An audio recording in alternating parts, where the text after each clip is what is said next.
Today, I present the range stats from my recent trip in my Tesla Model 3 rear-wheel drive with the LFP battery.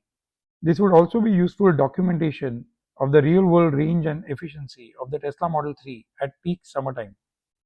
Most who do watch my videos will know of my recent trip to the Tesla Takeover 2023 at San Luis Obispo. The video of the same can be seen in the description. In this video, I will solely focus on the two journeys.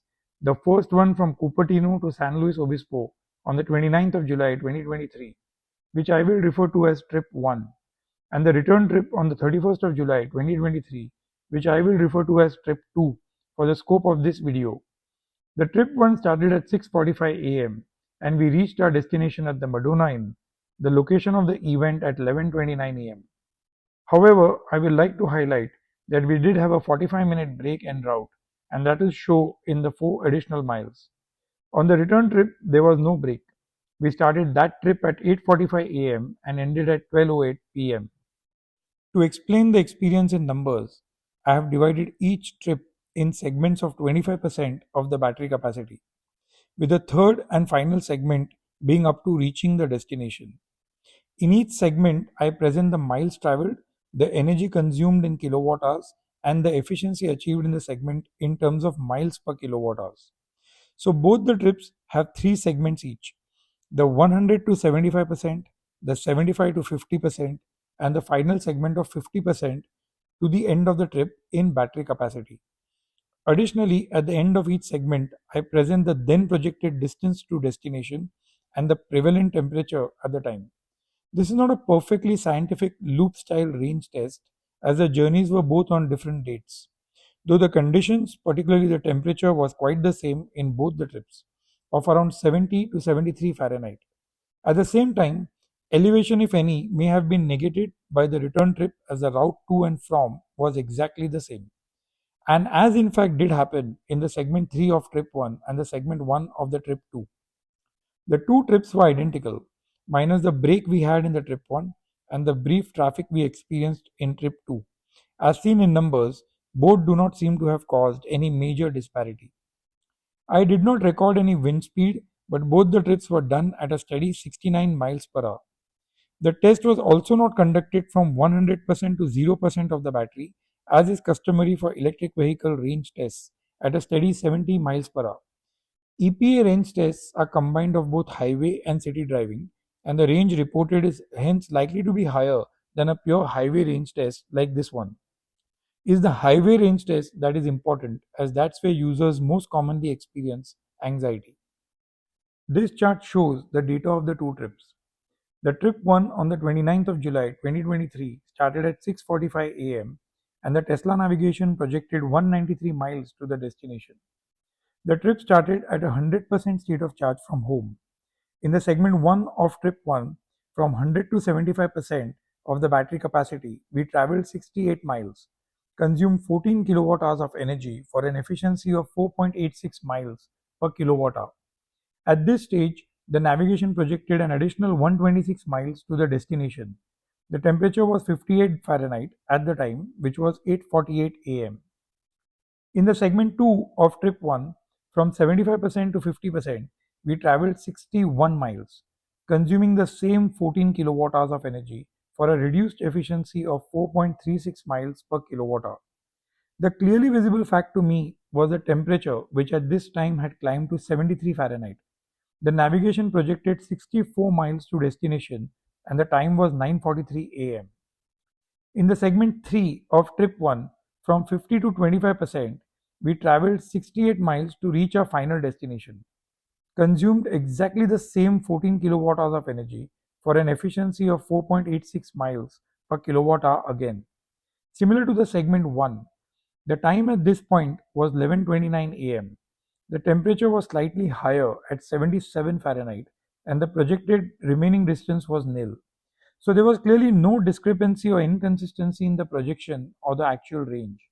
The change from segment 2 could have been on account of several factors, but particularly the two I had no record on: the wind speed change, if any, or the topography. The total journey was 197 miles, accounted for 42 kilowatt hours of energy, and yielded an overall efficiency of 4.69 miles per kilowatt hour. The projected range by this trip proportionately would hence be 262 miles, lower than the 272 miles combined EPA rated range of the Tesla Model 3 rear-wheel drive. On the return on the 31st of July 2023, on exactly the same route, the Tesla navigation projected 197 miles at a state of charge of 99%, at which point I plugged out. The trip started at exactly 8:45 am. In the segment 1 of trip 2, we traveled 59 miles, consumed 14 kilowatt hours of energy for an efficiency of 4.21 miles per kilowatt hour. I noticed that this segment had the most elevation, which may have worked to the opposite effect in the segment 3 of trip 1, explaining the jump in that segment from the preceding segment 2 of trip 1. Both the segment 3 of the trip 1 and the segment 1 of trip 2 may have been on the same section of the highway for the most part. In the segment 2 of trip 2, we traveled 61 miles, consumed 14 kilowatt hours of energy for an efficiency of 4.36 miles per kilowatt hour. The performance was identical to the segment 2 of trip 1, even though it was 3 degrees cooler and the navigation projected an additional 8 miles to destination. In the segment 3 of trip 2, we traveled 73 miles, consumed 15 kilowatt hours of energy for an efficiency of 4.86 miles per kilowatt hour. This segment consumed an additional 2% of the battery, so the trip 2 was 193 miles, consumed 43 kilowatt hours of energy on the whole, an additional kilowatt hour or 2%, and led to a trip efficiency of 4.49 miles per kilowatt hour. The projected range by this trip proportionately would hence be 250 miles, lower than the 272 miles of combined EPA rated range of the Tesla Model 3 rear-wheel drive and the range achieved in trip 2, averaging an overall highway range of 256 miles. I am sure this was not for everybody, but the EV nerds. But even so, I think this gives an idea of an electric vehicle's road tripping capabilities in peak summer, particularly the Tesla Model 3 rear-wheel drive with the LFP battery, which I think is the best EV currently in the market for an average user with mixed city and highway driving.